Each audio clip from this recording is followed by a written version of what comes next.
Hi, this is Derek Wilson with SDOH Solutions. I'm our chief architect and have designed and built the platform, our Pathways platform, that allows you to collect better data to get better outcomes around social determinants of health. It's an easy to use platform. It's very cost effective and affordable for organizations of all sizes. So let's get started. So for those that are new to social determinants of health, it's really referring to the social, economic, environmental factors that have an influence on an individual's health and well-being that otherwise you may not think about. Claim systems today focus on when somebody walks through the door, what's their IDC-10 code, um, what's the symptoms that they have, and what was prescribed, what's the outcome of that visit.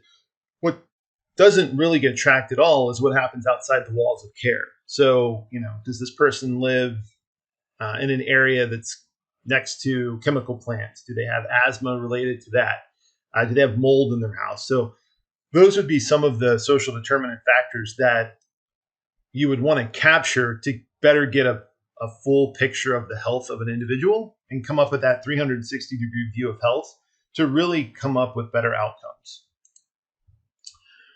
So broadly speaking, these are the 5 areas of social determinants of health: the individual person, the environment they live in, social aspects, health, and medical needs.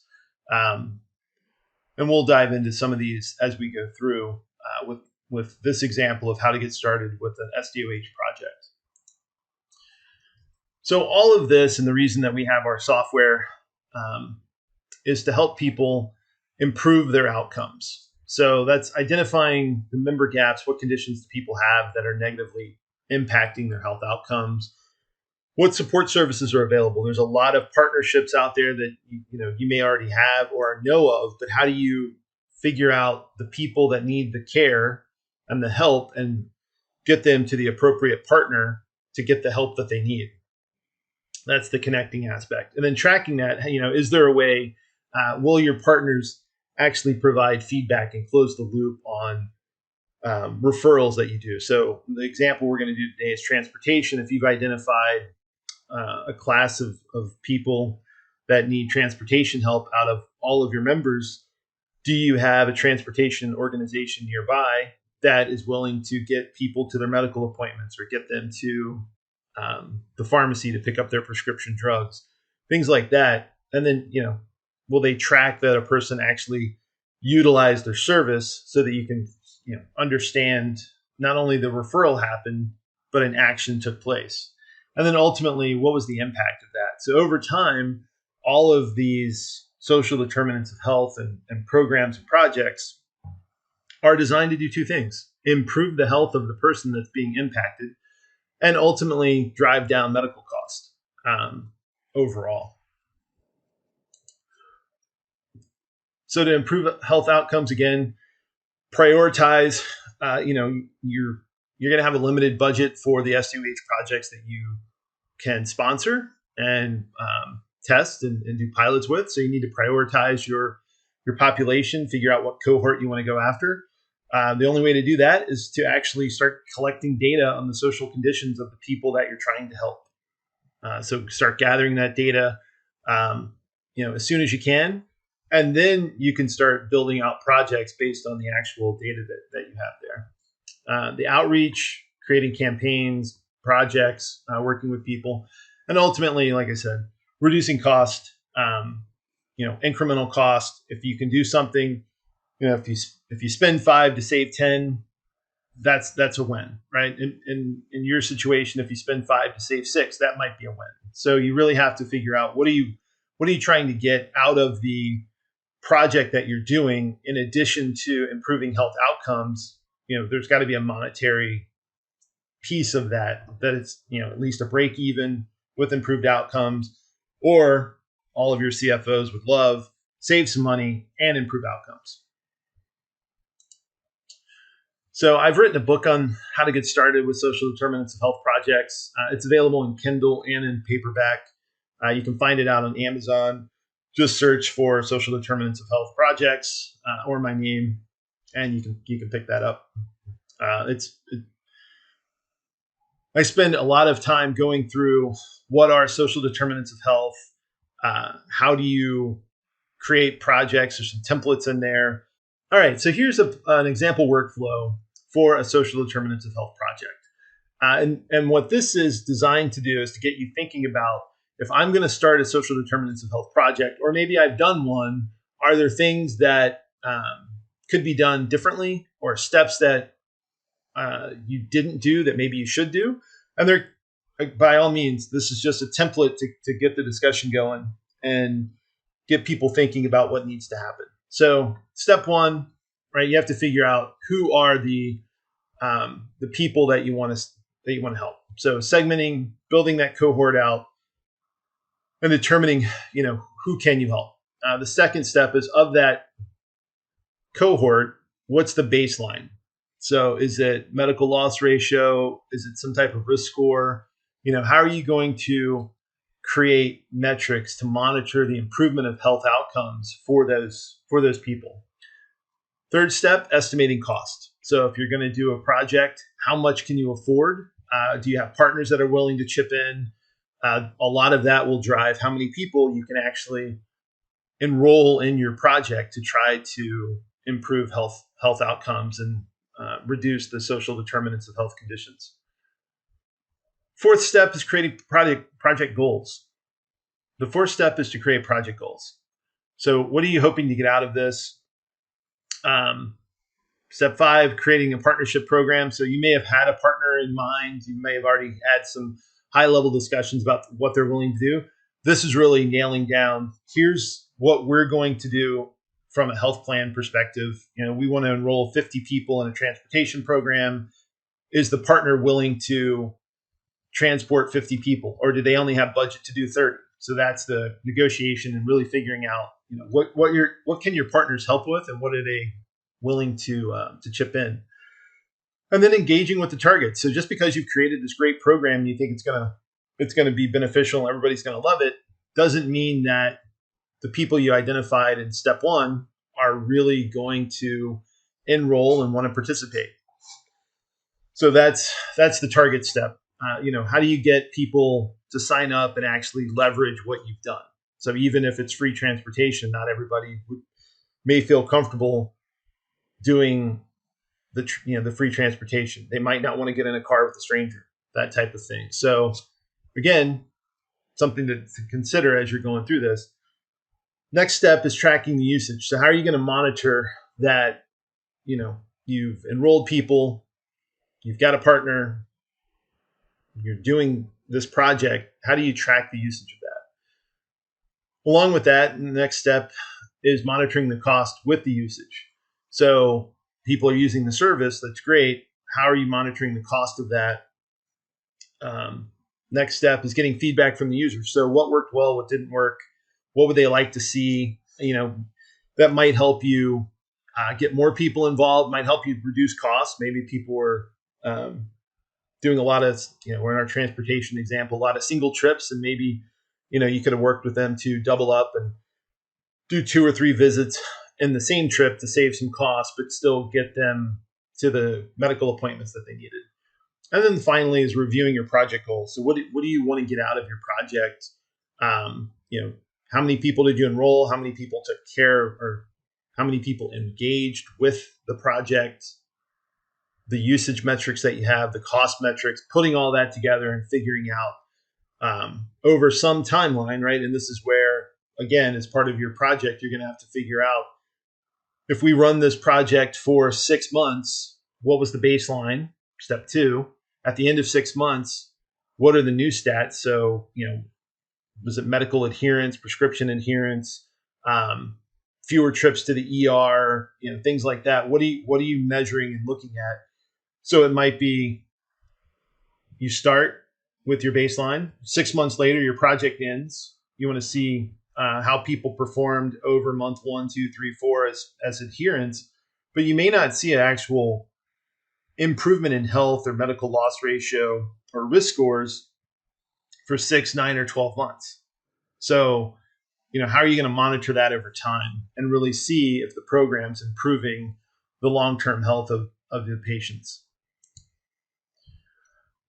So along with that are the roles that you need to think about as you're setting up these projects. And these aren't necessarily full-time people. These are just things to think about as you're putting this together, right? So you're going to need some type of lead on the project that is in step one, creating segmenting out your cohort.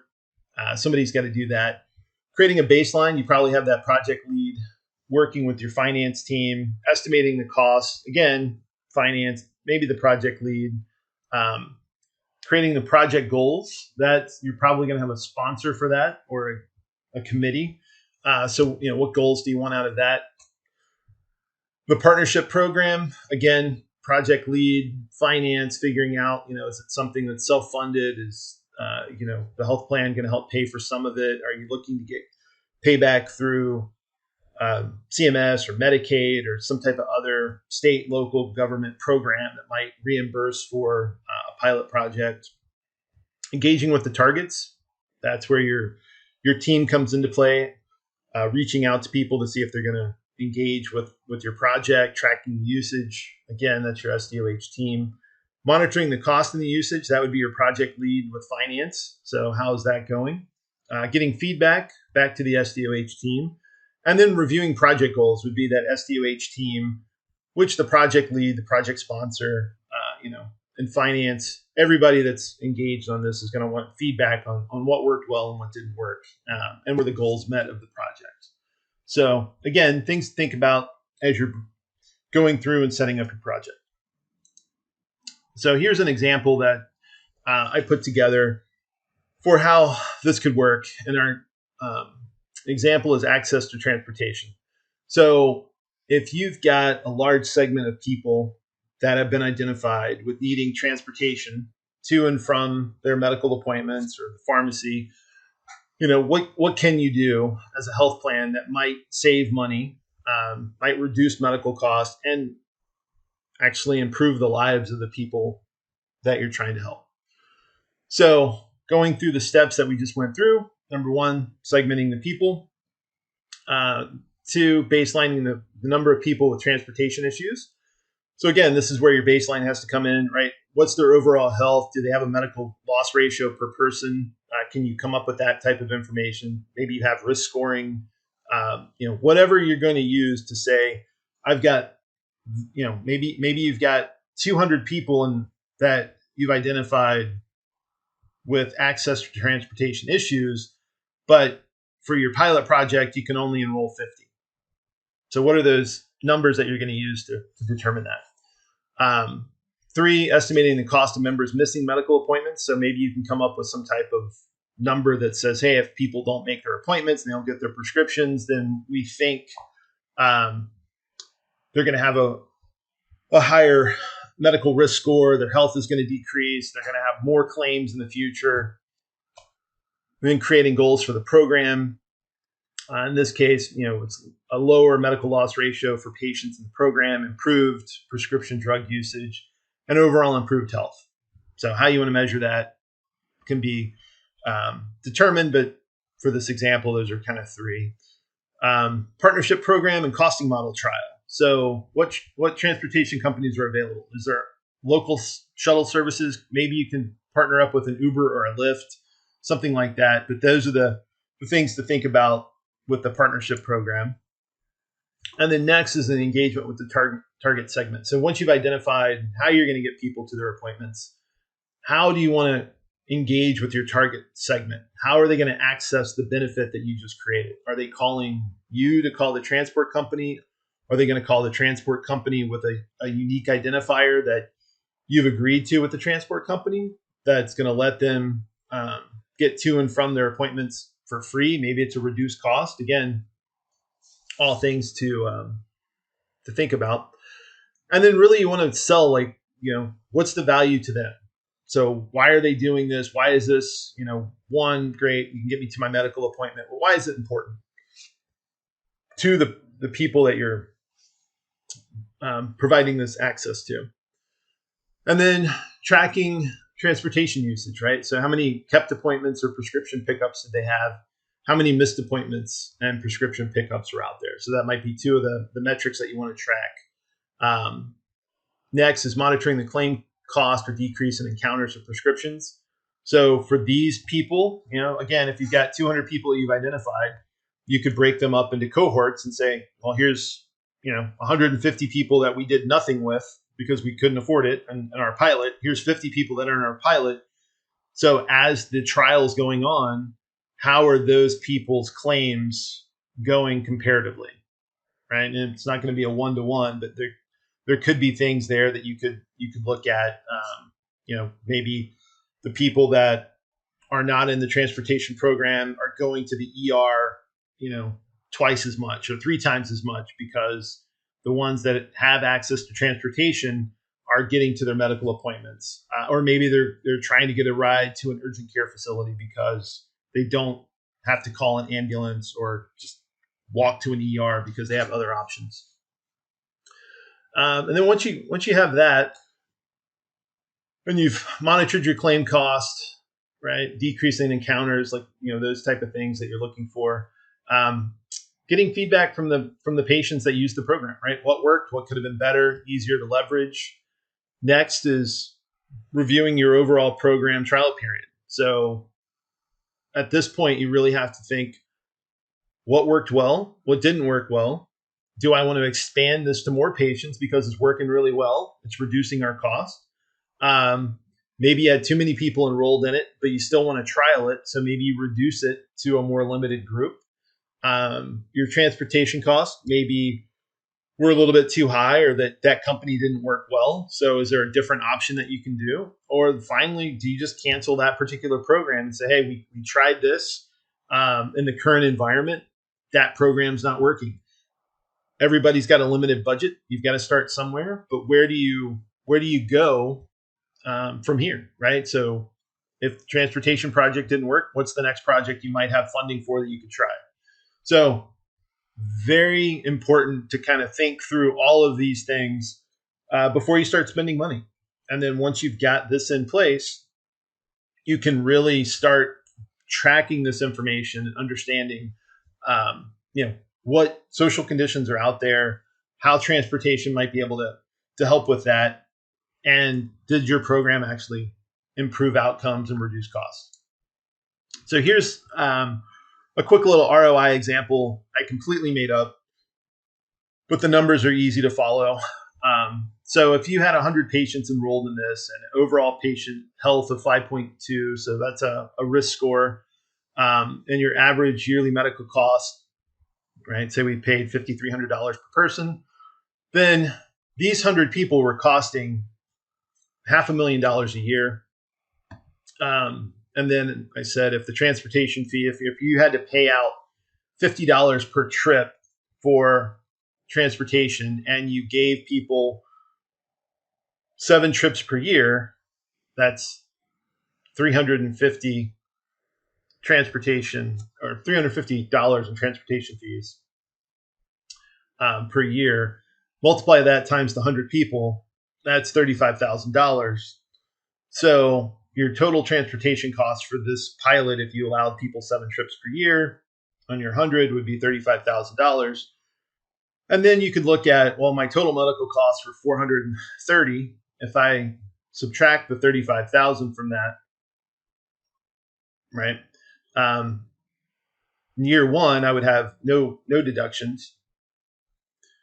My baseline cost would be $530,000. So if I just said, I'm just looking for a 10% reduction in medical cost out of those 100 people, well, that's $4,770.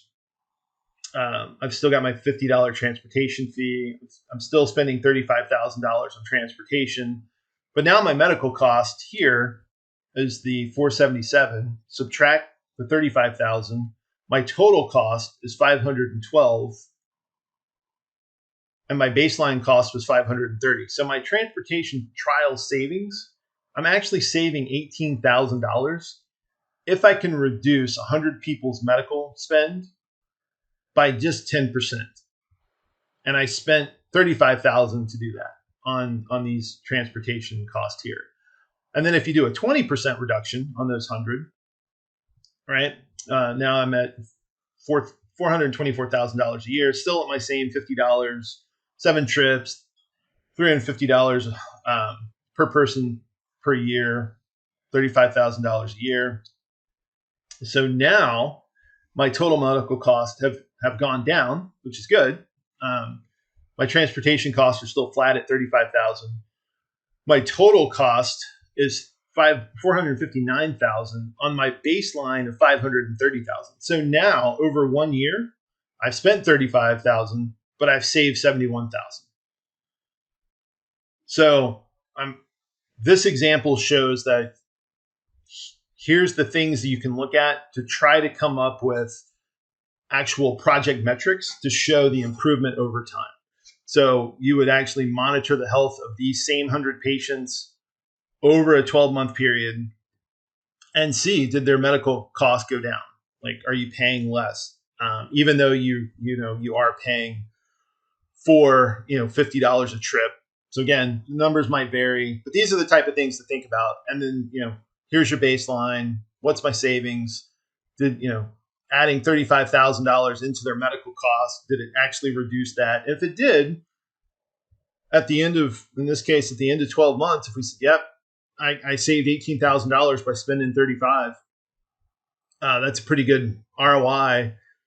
So what can we do now? Do we try it again? Do we go after another 50 people, 100 people? How do we leverage this platform and a model like this to help people improve other social conditions? So transportation might be one. There's lots of other easy to use SaaS-based application. It lets you import your member file, client file, pull that information in and create surveys, figure out. You can create surveys, which creates a risk score. You can reach out to people through campaigns. We have a partner portal that your partners, again, if you can get them to sign in and say that, yes, this person engaged in using our facilities or transportation, like if someone used your partner services, then they can mark that, go in there and log it as somebody showed up and used their services. We've got some Google embedded search as an option. So here's a screenshot of our homepage. Our member management system comes in. You can see all the conditions that have been tracked, confirmed, unconfirmed. If something's been resolved, you can see that. Our member lookup is very easy. You can search by name. You can search by all these different conditions. Click on the person. Drill down to details. If you would like a managed service offering, we have that as well. So please reach out, let us know, click the link, visit our website, and let us know how we can help you on your journey with SDOH solutions.